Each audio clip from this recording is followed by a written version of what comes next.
retirado unos 6 metros. Vamos a ver si Rubén está intentando ahora arrancar.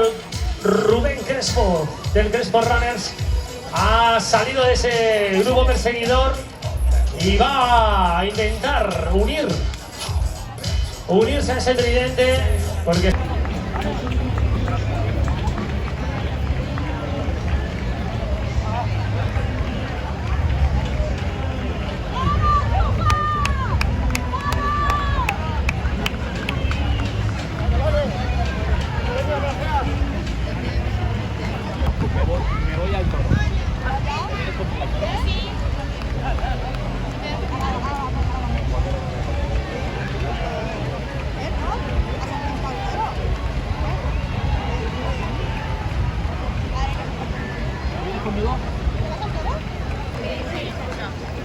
José, ahí estamos. José.